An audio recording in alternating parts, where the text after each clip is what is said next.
They said I couldn't handle the pressure. They laughed when I wore my old uniform to my brother's wedding. But when a SEAL stood up in that crowded hall and revealed who really saved his team in the desert, the room fell silent, especially my parents. For 3 years, I'd carried their shame like shrapnel in my chest. Tonight, at my father's birthday, the truth would detonate, and everyone who called me a quitter would finally understand what it means to fly through hell and back. My name is Captain Elise Haynes, though my family prefers to forget the captain part. I sat at the edge of my parents' backyard in Clearwater, Florida, watching smoke curl from the grill while my father held court with his version of my story. Elise just couldn't handle the pressure, Dad said, flipping burgers with the practiced ease of a man who'd never doubted himself. 2 years in, and she quit. Just like that. He snapped his fingers, and the sound cut through the humid afternoon air like a bullet. The relatives nodded sympathetically. Aunt Carol touched Mom's shoulder. "At least Jason turned out all right," she offered, gesturing to my brother who stood by the cooler, his contractor's tan and easy smile the picture of acceptable success. Jason caught my eye and raised his beer. "Hey, at least one of us could handle real discipline." "Right, sis." The laugh that followed was casual, careless, the kind that comes from never having your worth questioned.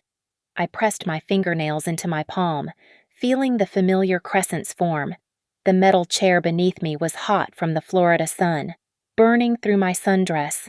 Everything here burned the air thick with charcoal smoke and judgment, the conversations that circled back to my failure like vultures over carrion. "She was just a clerk anyway," Mom added, refilling her wine glass. "Filing papers, answering phones." When she came home talking about stress and nightmares, "Well," she trailed off, letting the implication hang there like Spanish moss. The truth clawed at my throat. I wanted to tell them about the Chinook's controls shaking in my hands as RPGs exploded around us, about the 12 minutes that felt like 12 hours, flying through a wall of tracers to reach those stranded SEALs, about the smell of aviation fuel mixing with blood in the cargo bay. But the words stayed locked behind classifications and NDAs, behind the promise that someday I'd be recognized. Someday had become 3 years of therapy in a Virginia apartment, 3 years of their disappointment, 3 years of being the daughter who couldn't hack it. Uncle Pete, Dad's golf buddy and a Vietnam vet, shook his head. "Military's not for everyone. No shame in admitting that." Shame. The word settled on my skin like the humidity, suffocating and inescapable. I stood abruptly, the chair scraping against the concrete patio. "Where you going?" Mom called out, her voice tinged with that particular brand of annoyance she reserved for me. "Just need some air," I said, and ignored Jason's snort of laughter. I walked to the fence line where the property met the beach access. The gulf stretched out beyond, endless and indifferent, the sound of waves mixed with the party noise behind me. Laughter, clinking bottles, another story about Jason's latest construction project. They only knew the story they made up, not the one I bled for. The scar on my shoulder throbbed, a phantom pain from shrapnel they said never existed because the mission never happened. My medical records showed training accident. My discharge papers said honorable but might as well have said forgotten. I could hear Dad launching into his favorite comparison, how Jason had built his business from nothing, how he understood commitment and follow-through. The unspoken contrast hung in the salt air, unlike Elise. A pelican dove into the waves, emerged with a fish struggling in its beak. At least it got credit for its catch.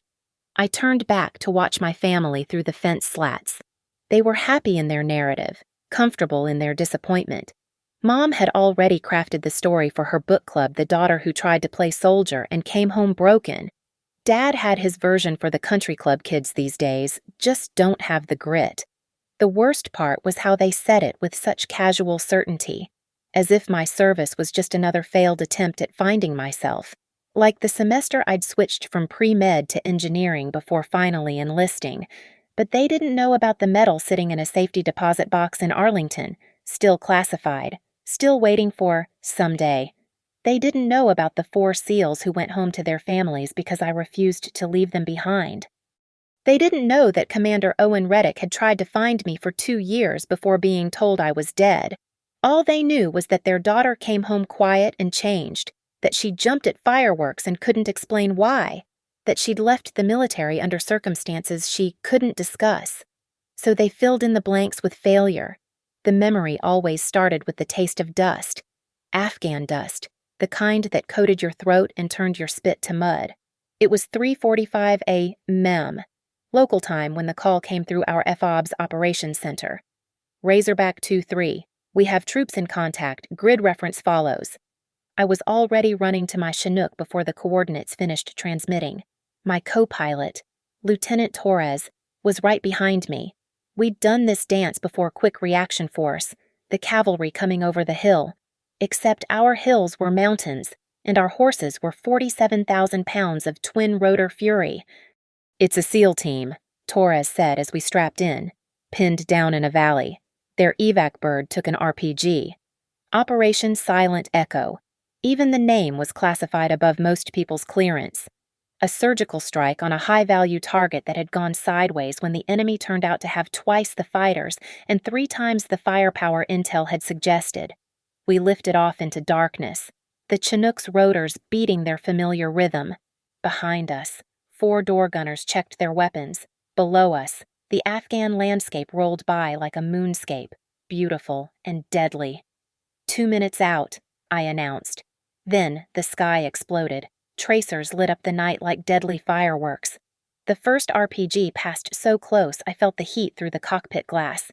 The Chinook bucked and twisted as I threw us into evasive maneuvers that weren't in any manual. Jesus Christ! Torres was working the countermeasures, flares blooming behind us like fallen stars. Through the chaos, I could see them 4 figures crouched behind a ridgeline, muzzle flashes marking their position. The enemy had them in a perfect kill box, machine guns on 3 sides, mortar fire walking closer with each round. "Razorback 2-3, recommend you abort," came the voice from operations. "LZ is too hot." I keyed the mic. "Negative, we're going in." What followed was 12 minutes of hell. 12 minutes of threading a massive helicopter through a needle of fire. The Chinook shuddered as rounds punched through the fuselage. Hydraulic fluid sprayed across my helmet visor. The master caution panel lit up like a Christmas tree. "Tail rotors hit," Torres shouted. I fought the controls as the Chinook tried to spin. Every instinct, every hour of training compressed into those moments. Down there, 4 Americans were about to die if I couldn't hold it together. We came in hard and fast, the rear ramp already lowering. The SEALs sprinted aboard, one being dragged, leaving a dark trail in the dust. Enemy rounds walked up the ramp behind them, sparking off metal. Go, go, go! I pulled every ounce of power from those engines. We climbed out of that valley like a wounded bird refusing to die, tracers chasing us into the dawn sky.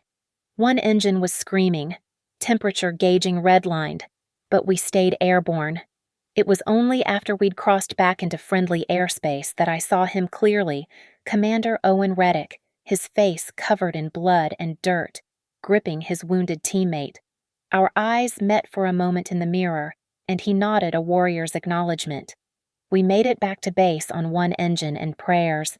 The Chinook looked like Swiss cheese. By some miracle, we hadn't lost anyone. I'd expected medals, recognition, something. Instead, within hours, men in suits arrived. "This mission doesn't exist," they said. "You were never here." They took our flight data recorders, our helmet cam footage, everything. The official record showed we'd been on a routine supply run that encountered unexpected weather. The Chinook's damage was attributed to a maintenance failure. "You'll be recognized when the classification lifts," they promised. "Your actions saved lives. That matters, even if we can't acknowledge it publicly yet." Commander Reddick tried to find me before his team was relocated. He was told I'd been transferred. Then, when he persisted, that I'd been killed in a training accident. Better a dead hero than a living security risk, I suppose. The real knife twist came with the medical discharge 6 months later. The traumatic stress from a mission that never happened couldn't be properly treated. The nightmares, the hypervigilance, the panic attacks when helicopters flew overhead, all symptoms of nothing, officially speaking. I came home to Florida with an honorable discharge that might as well have been a participation trophy and a medical record full of redacted pages. When people asked what happened, I had no answer I was allowed to give. So my family wrote their own story. Elise couldn't handle the pressure. Elise quit. Elise was weak. The truth was classified, and so was my honor. The VA hospital in Tampa smelled like disinfectant and broken promises. I'd spent 3 years in and out of that place, talking to therapists who couldn't access my real medical records, taking medications for trauma they weren't cleared to know about, group therapy with veterans who could share their war stories while I sat silent, the classification seal tight across my lips. You need to reconnect with your support system. Dr. Martinez had said during my last session before moving back to Clearwater. Your family wants to help. If only she knew. I came home on a Tuesday. Dad picked me up from the airport, the silence in his Lexus heavier than any cargo I'd ever carried. He'd aged in those 3 years, more gray in his hair, deeper lines around his eyes. But the disappointment in them hadn't aged a day. Your mother's made up the guest room, he said finally. Jason's renovating his house, so you can stay as long as you need to get back on your feet. Back on my feet, like I'd simply stumbled, not been crushed under the weight of secrets. The house hadn't changed, same palm trees, same nautical decorations Mom picked up at HomeGoods, same photos on the mantle where my military portrait had been quietly removed. Jason's accomplishments covered the walls, groundbreaking ceremonies, Chamber of Commerce awards, his wedding photos. The space where my achievements should have been was filled with a painting of a lighthouse. Elise is back, Mom announced to her book club that first week, her voice carrying that tone of forced brightness. She's finding herself, finding myself. At 34, apparently I was still lost. The neighbors were worse. Mrs. Patterson from across the street cornered me at the mailbox. Your parents said you had a hard time in the service. Such a shame, but not everyone's cut out for it. Dear, I wanted to scream, to tell her about the commendation letter locked in a classified file, about the 4 families who had no idea I existed, but whose fathers and husbands came home because I wouldn't leave them behind. Instead, I nodded and collected Mom's Pottery Barn catalog. Jason was the worst of all. Success had made him cruel in that casual way of people who've never really struggled. He'd stop by for Sunday dinners, regaling us with construction wins while making pointed comments about participation trophies and knowing your limits. No shame in admitting you're not a warrior, sis, he'd say, passing the potatoes. Hell, most people aren't. That's what makes the real ones special. The real ones. Like he had any concept of what that meant. Dad would nod along, adding his own wisdom about recognizing when to fold from his years of playing poker at the country club. Mom would quickly change the subject to safer ground Jason's business, the new restaurant downtown. Anything but my failure. I started running at 4A, when the streets were empty and I could pretend I was somewhere else. The Florida humidity was nothing compared to Afghan summers, but it helped me feel something other than numb. I'd run past the Veterans Memorial in the park, reading names of people who got to be remembered for their service. The job search was an exercise in fiction. My resume had 3 years of administrative duties for units that technically didn't exist. References who couldn't confirm anything beyond, yes, she served. Skills I couldn't explain. Gaps I couldn't fill. You were a pilot, one interviewer asked, looking at my sparse military record. But it shows here you were in administration. It's complicated, I'd say, which was code for classified, which translated to unemployable. So I worked part-time at a marina, teaching tourists how to kayak. It was mindless, peaceful work that Mom told her friends was just temporary while Elise figures things out. Dad stopped mentioning me at the country club altogether. The worst part was the erosion of my own faith. Some nights, lying in that guest room surrounded by Mom's craft supplies, I'd wonder if maybe they were right. Maybe I had failed. Maybe those 12 minutes in hell were just my imagination running wild. Maybe I'd built up a mission to be more than it was because I needed to believe I mattered. But then I'd feel the scar on my shoulder, the one from shrapnel that didn't exist. I'd wake from nightmares of Torres screaming about hydraulic failure, of Reddick's bloody face in my mirror. You don't get PTSD from filing paperwork. The silence was eating me alive. Every family gathering, every concerned look, every whispered conversation that stopped when I entered the room, they all said the same thing: Elise couldn't handle it. Elise is broken. Elise is less than. I learned to smile and nod, to accept their narrative because fighting it without evidence was pointless, to sit at dinner tables where my service was a source of shame while Jason's latest contract was cause for celebration. Maybe you should try college again, Mom suggested one evening, 6 months after I'd returned. Start fresh. Start fresh. As if I could just wash off the dust and blood, forget the weight of lives in my hands, pretend those 12 minutes never happened. But I nodded, because what else could I do?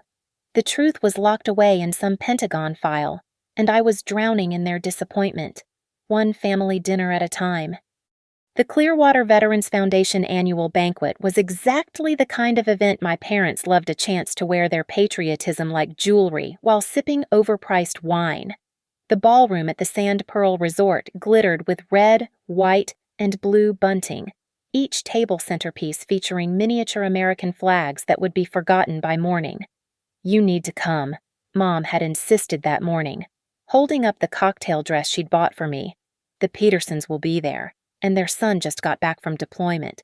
A real deployment, she'd added, as if mine had been imaginary. I should have said no, should have claimed a migraine or shift at the marina. Instead, I stood there in that black dress like a fraud among heroes, listening to the keynote speaker discuss sacrifice and service while my family sat at table 12, pretending I belonged. Smile, Mom hissed when the photographer came around. At least try to look proud. Proud. Of what? My administrative service. My weakness. My failure to handle pressure. The cocktail hour was worse. Dad worked the room with Jason, introducing him to every veteran they met. My son, the entrepreneur, built his company from nothing. The unspoken comparison followed me like a shadow, unlike my daughter, who couldn't even finish her service properly. I nursed a glass of wine near the silent auction table, pretending to study the items. Assigned football, golf clubs, a weekend at a beach resort, things for people whose lives weren't classified. Elise, isn't it? I turned to find Colonel Morrison, Dad's golf partner and a retired Marine. His chest was heavy with ribbons I could identify: Bronze Star, Purple Heart, campaigns I could name. Yes, sir. Your father says you served Air Force, Army Aviation, I corrected quietly. Ah, a pilot then. Something like that. He waited for more, for the stories veterans usually shared, the shorthand of units and deployments. When I offered nothing, his expression shifted to pity. Well, not everyone sees combat. Support roles are important too. Support roles. I bit the inside of my cheek hard enough to taste copper. Dinner was a special torture. We sat with the Hendersons and the Washingtons, both families with sons in active duty. Real soldiers, as Mom would say. They talked about deployments to places they could name, missions they could describe, medals they could display. What did you do in the service? Dear Mrs. Henderson asked me during the salad course. Administration, Dad answered before I could speak. She was a clerk. Flight operations, I corrected quietly, but Jason laughed. Right, flight operations. She scheduled helicopter rides. He winked at Mr. Washington. Someone had to handle the paperwork while real soldiers did the fighting. The table chuckled politely. I gripped my fork so tightly the metal edges cut into my palm. Must have been stressful. Mrs. Henderson offered kindly. All that responsibility. She couldn't handle it, Dad said, sawing at his steak. Some people just aren't built for military life. No shame in admitting it. No shame. There was that phrase again, always followed by an avalanche of shame. I'm sure she did her best, Mr. Washington said, the kind of patronizing sympathy reserved for participation trophy recipients. Her best wasn't quite enough, Jason added, raising his glass. But hey, she tried. That's what counts. Right. The laughter that followed felt like shrapnel, each chuckle another piece of metal tearing through what was left of my dignity. I stood abruptly, the chair scraping against the floor. Elise! Mom's voice was sharp with embarrassment. Where are you going? I need air. You always need air when things get difficult. Jason called after me. Maybe that was the problem in the army, too. I pushed through the ballroom doors into the humid night. Rain had started, heavy drops that soaked through my dress in seconds. I stood under the portico, watching water cascade off the roof, trying to breathe through the rage. They were in there laughing about my weakness, my failure, my inability to handle pressure. They had no idea what pressure was. Pressure was holding a 47,000-pound aircraft steady while enemy fire turned the sky into a tunnel of death. Pressure was choosing between your own life and 4 others, and knowing the choice was no choice at all. Excuse me.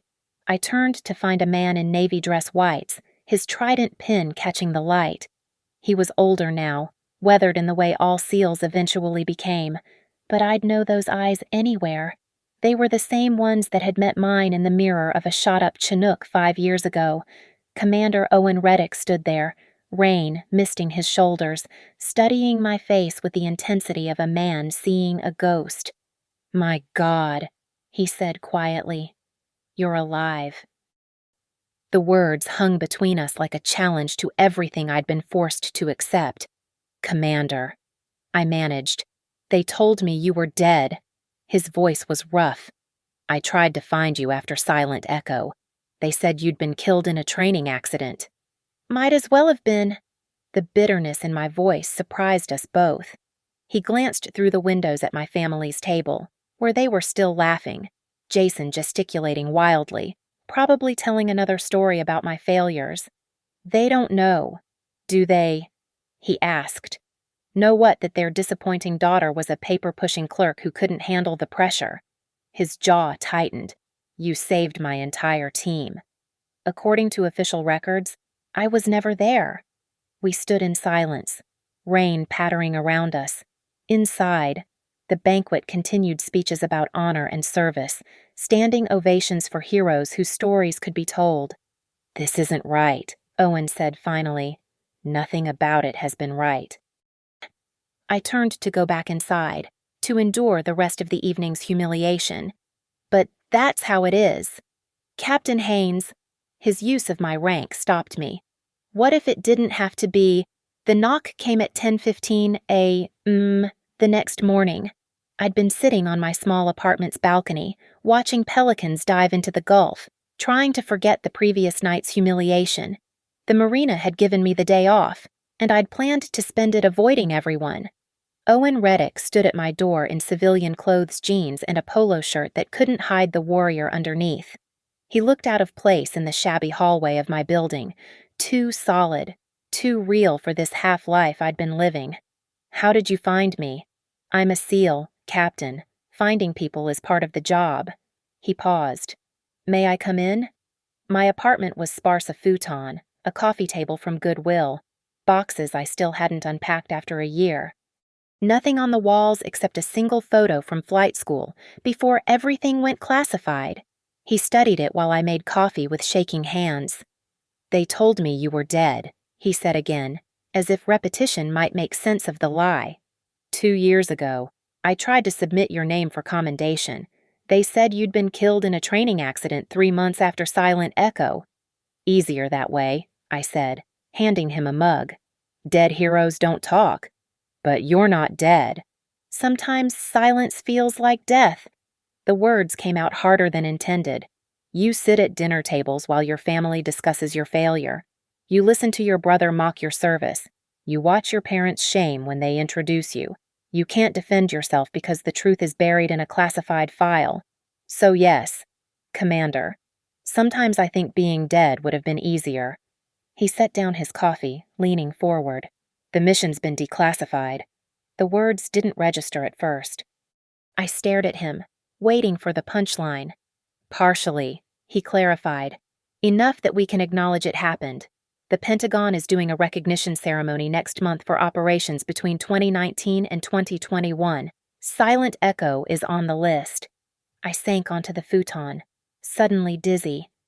After 5 years, politics changed, new administration, new priorities. They want to recognize the invisible heroes. He pulled out his phone, showed me an official document. My team is being awarded silver stars, publicly. That's good. You deserve. We wouldn't have lived to receive them without you. His voice was fierce. 12 minutes, Captain.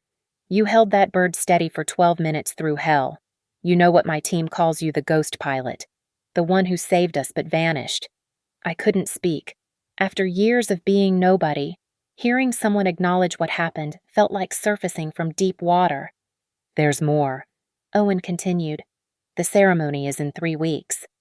But there's a preliminary event, a private gathering for families and local officials. It's happening here in Clearwater, this Saturday, your father's birthday. Actually, I looked up sharply. How do you know about my father's birthday? I did my research.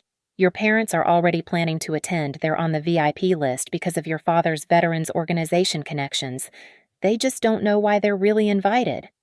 Owen, you should have been recognized 5 years ago. You should have medals, commendations, everything we're getting.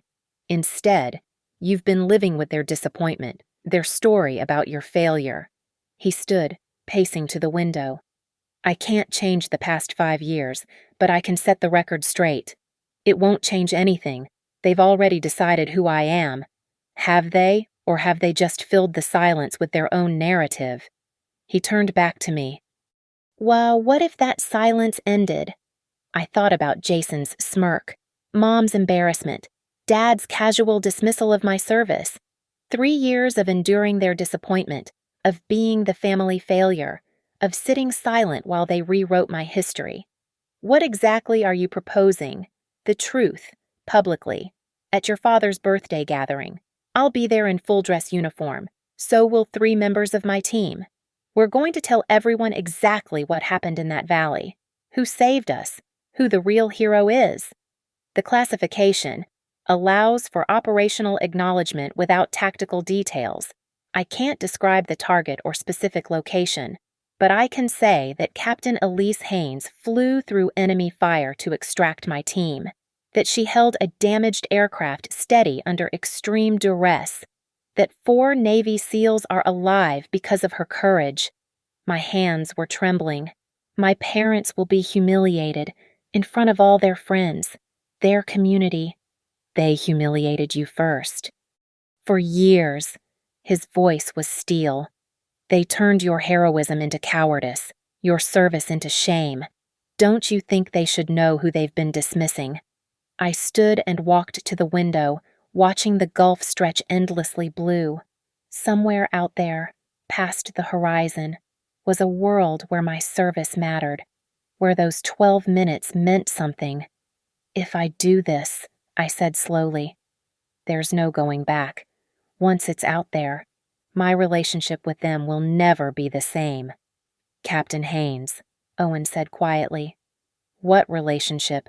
The one where they pity you, where your brother mocks you, where you sit silent at tables while they discuss your failure. He was right. What I had with my family wasn't a relationship. It was a prison built from their disappointment and my forced silence. Saturday, I said finally.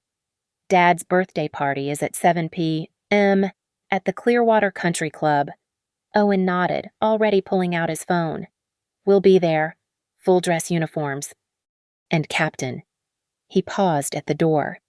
Wear yours, the one they laughed at you for wearing.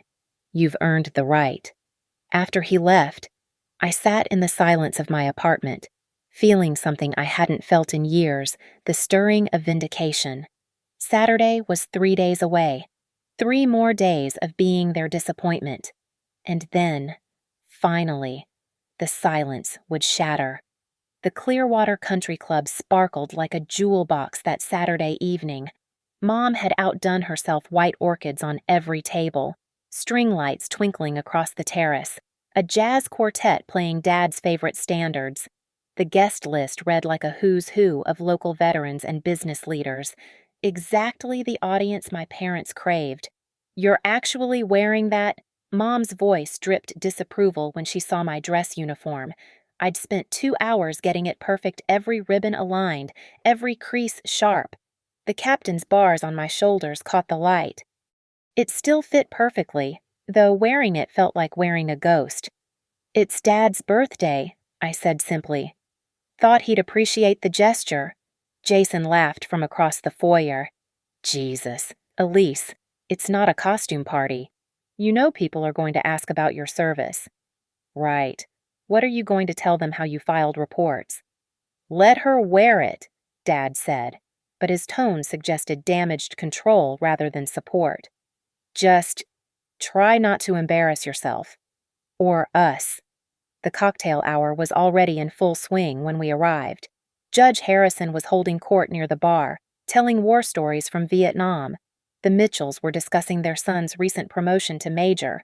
Everyone had their service stories, their points of pride. "Elise, Mrs." Washington approached with her champagne. "How nice to see you again. Your mother mentioned you're working at a marina now." "Temporarily," Mom interjected quickly. "She's finding her direction." "In uniform, though, Mrs." Washington's eyes swept over my dress blues. "Are you still active?" "No," Jason answered for me, appearing with his girlfriend, a real estate agent named Brittany who looked at me like I was a curiosity. "Elise left the service years ago. Couldn't handle the pressure. She just likes to play dress-up sometimes." The small group laughed politely. I felt the familiar burn of humiliation. But tonight it felt different. Tonight. I knew what was coming. 7:45 p.m. Dinner was being served prime rib and political discussions. Dad was at the head table, glowing under the attention, regaling his audience with stories about his corporate victories and Jason's business success. I sat at the family table, invisible as always, watching the door. "You keep checking your phone," Mom noticed, irritated. "It's your father's birthday. Can you at least pretend to be present?" I was present, more present than I'd been in years. Then I saw them. 4 men in navy dress whites entered the ballroom, their presence commanding immediate attention. The conversation gradually died as people noticed the trident pins, the ribbons, the unmistakable bearing of Navy SEALs. Owen led them, his uniform immaculate, his expression determined. "Who invited SEALs?" Someone whispered. Dad stood, confused but pleased. Military celebrities at his party would be a coup. "Gentlemen, welcome. Are you with the Veterans Foundation?" Owen scanned the room until his eyes found mine. A slight nod. Then he walked directly to the microphone at the head table. "Mr. Haynes, ladies and gentlemen, I apologize for the interruption." His voice carried the authority of a man used to being obeyed. "My name is Commander Owen Reddick, Naval Special Warfare. These are members of my team, Chief Petty Officers Martinez, Thompson, and Davies." The room was completely silent now. Jason had stopped mid-bite, fork suspended. "We're here tonight for a specific reason," Owen continued. 5 years ago, my team was deployed on a classified operation in Afghanistan. What I'm about to share has recently been declassified, and it's a story that needs to be told." Dad was beaming, probably thinking this was some sort of birthday surprise Mom had arranged. She looked equally confused but pleased at the attention. "Our extraction helicopter was destroyed. We were pinned down in a valley, taking heavy fire from 3 sides. Command had written us off. We were going to die in that valley." You could hear a pin drop. Every veteran in the room was leaning forward. Then we heard rotors, a Chinook, coming in against direct orders, through a wall of enemy fire. The pilot held that bird steady for 12 minutes while we boarded. 12 minutes of hell. RPGs, machine guns, mortars, everything they had thrown at that helicopter. Jason had put down his fork. Mom's hand was at her throat. The pilot took shrapnel. Lost one engine. Had multiple hydraulic failures. Any reasonable person would have aborted. But she didn't. The word hung in the air. I saw Dad's expression begin to change, confusion creeping in. That pilot saved 4 Navy SEALs that night. We spent 2 years trying to find her, to thank her. We were told she'd died. Owen's eyes found mine across the room. We were lied to. What does this have to do with... Dad started. That pilot, Owen said, his voice rising, was your daughter, Captain Elise Haynes. The silence that followed was deafening. Every head in the room turned to look at me. Mom's mouth opened, but no sound came out. Jason had gone pale. That's impossible, Dad said weakly. Elise was a clerk. She couldn't handle Mr. Haynes. Chief Martinez stepped forward, his voice sharp. Your daughter flew through hell to save us. She's the reason I got to see my kids grow up. Don't you dare diminish that. Owen pulled something from his pocket, a medal on a ribbon. This is mine, but it belongs to her. He walked through the frozen crowd to where I sat. Captain Haynes saved my team when everyone else had written us off. She's the finest pilot I've ever seen, and the bravest soldier I've had the honor to serve with. The room remained frozen, all eyes on us. Jason's face was a study in shock. Mom looked like she might faint. Dad's mouth opened and closed like a fish gasping for air. You all called her a quitter, Owen said, addressing the room but looking at my family. You said she couldn't handle pressure. You laughed at her service. His voice turned to steel. She handled more pressure in 12 minutes than most people face in a lifetime, and she did it to save strangers, because that's who she is. Owen's hand extended toward me, the metal gleaming under the ballroom lights. The entire room held its breath, waiting. I stood slowly, my legs surprisingly steady, and walked toward him through the maze of tables. This is my silver star, Owen said, loud enough for everyone to hear. I'm receiving it next month for actions during Operation Silent Echo, but I wouldn't be alive to receive it without Captain Haynes. He unclasped the medal from his uniform. You earned this years ago. We just couldn't say it then. His hands were steady as he pinned it to my uniform, right above my heart. The weight of it felt like vindication. That's not possible. Jason's voice cracked across the silence. She was admin. She filed paperwork. She quit because the mission was classified. Chief Thompson cut him off. Because people with higher pay grades decided her heroism was too sensitive to acknowledge. Because she kept her oath of silence even when it meant letting you all believe she was a failure. Dad stood abruptly, his chair scraping. His face was red, whether from embarrassment or anger. I couldn't tell. Why didn't you tell us, for the first time in 5 years? I spoke my truth to him. I couldn't. It was classified. Every time you called me weak, every time Jason mocked my service, every time Mom explained to her friends that I couldn't handle pressure, I couldn't say a word. But Mom's voice was barely a whisper. You decided who I was without knowing the truth. I continued, my voice growing stronger. You filled my silence with your own story. The disappointing daughter, the quitter, the one who couldn't measure up to Jason's success. We didn't know. Dad protested. No, you didn't. But you also didn't ask. You didn't wonder why I came home with injuries from a training accident, why I had nightmares about helicopters, why I couldn't explain my discharge. My voice was steady now, years of suppressed words flowing out. You just assumed I was weak. Chief Davies stepped forward. Mr. Haynes, your daughter has more courage in her little finger than most people have in their entire body. She made a choice that night, her life or ours. She chose ours. The Chinook was Swiss cheese by the time we landed. Martinez added, 167 bullet holes. One engine gone, hydraulics failing. She held it together on pure skill and determination. The room had begun to stir. Veterans were standing, one by one. Colonel Morrison, Dad's golf partner, started clapping, slowly, then faster. Others joined. The applause built like thunder, all directed at me, but I only watched my family. Mom had tears streaming down her face. Jason looked like someone had punched him in the stomach. Brittany was recording everything on her phone, eyes wide. And Dad looked broken. All these years, he said, his voice barely audible under the applause. We told everyone.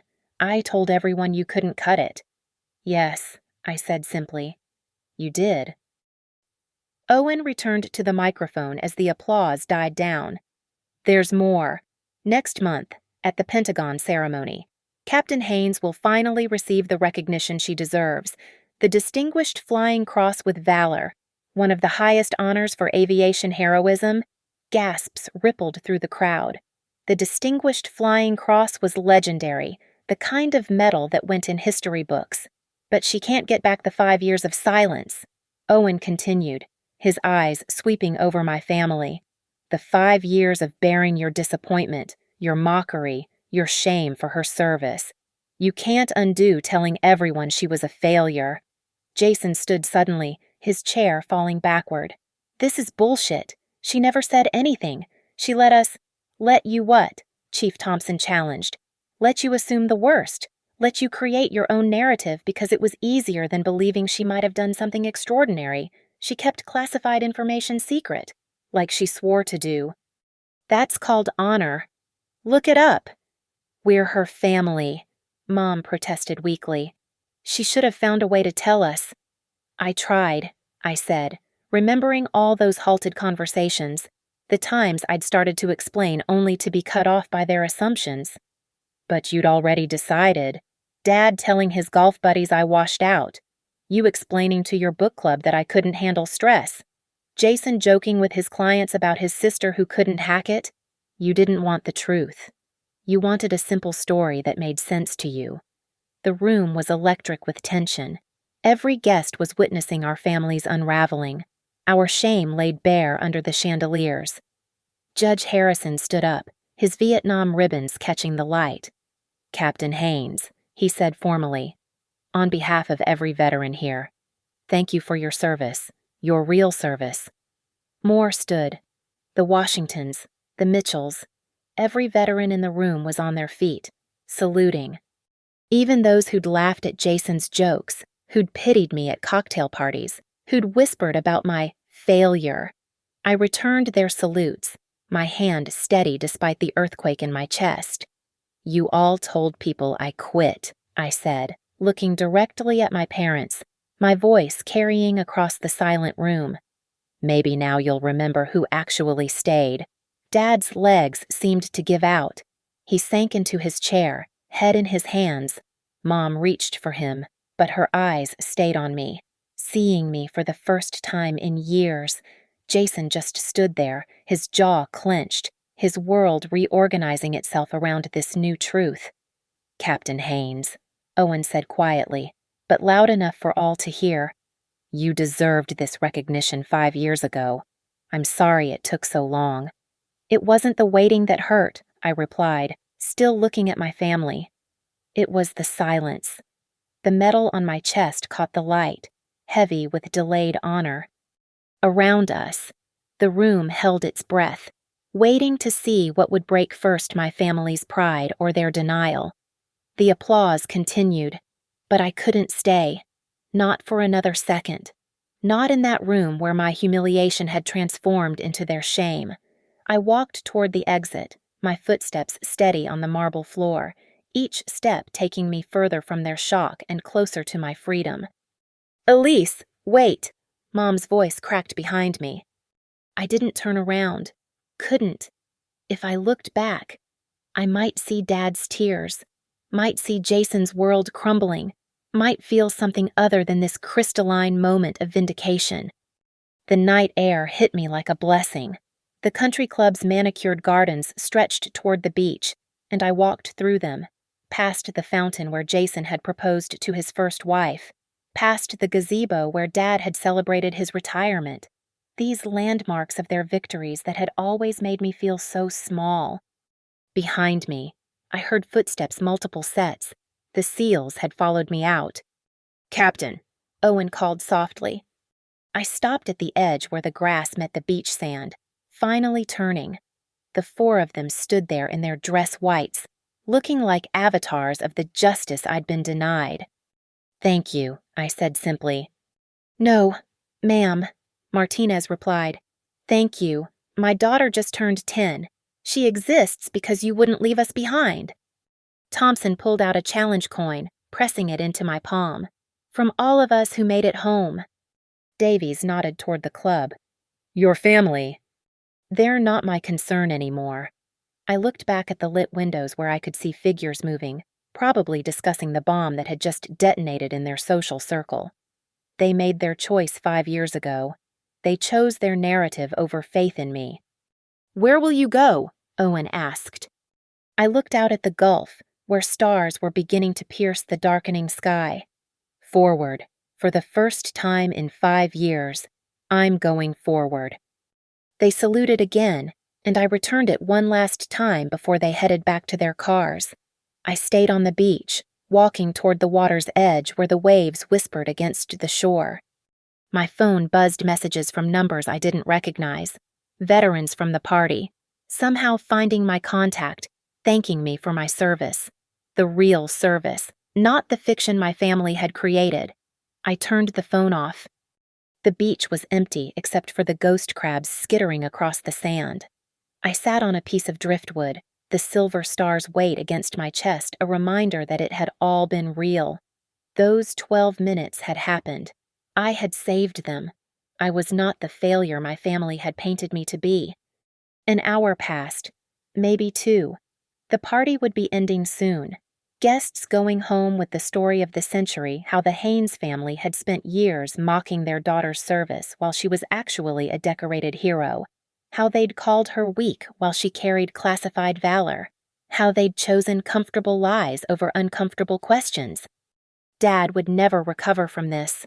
Not really.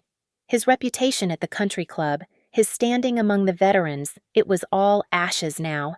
Mom would have to face her book club, her charity committees, all the people she'd told about her disappointing daughter. And Jason would have to swallow every joke, every snide comment, every moment he'd used my supposed failure to elevate himself. Good. A plane passed overhead, its lights blinking against the stars.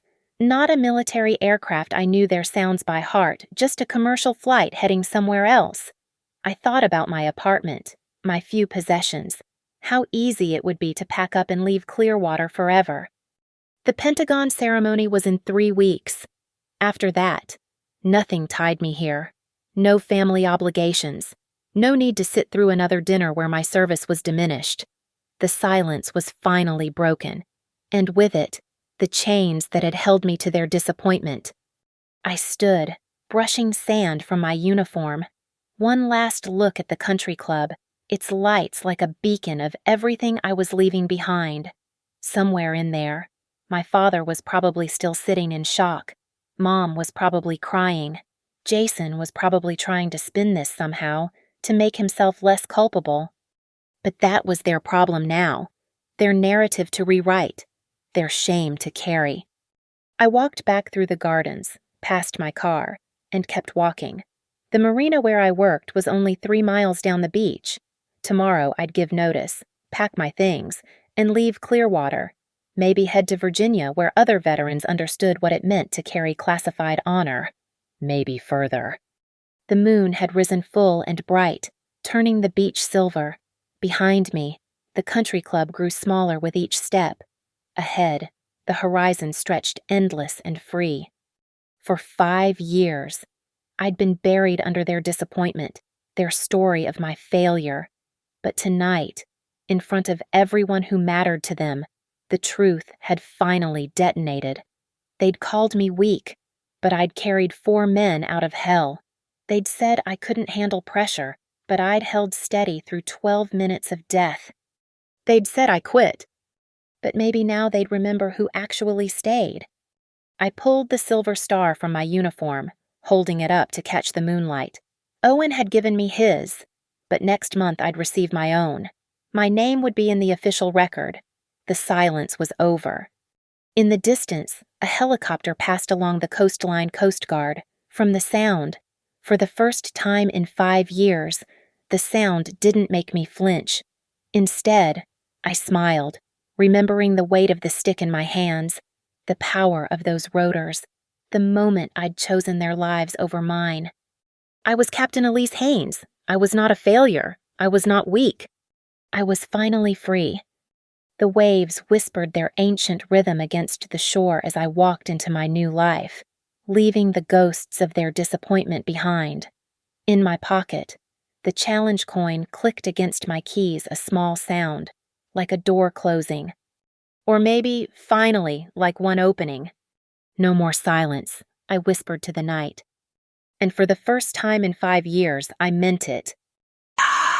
Thank you so much for listening to this story. I'd love to know where you're tuning in from. Drop a comment below and let's connect. If this story resonated with you, please subscribe to the channel and share your thoughts. Your perspective matters, and I'm eager to hear how this tale of hidden valor and delayed justice affected you.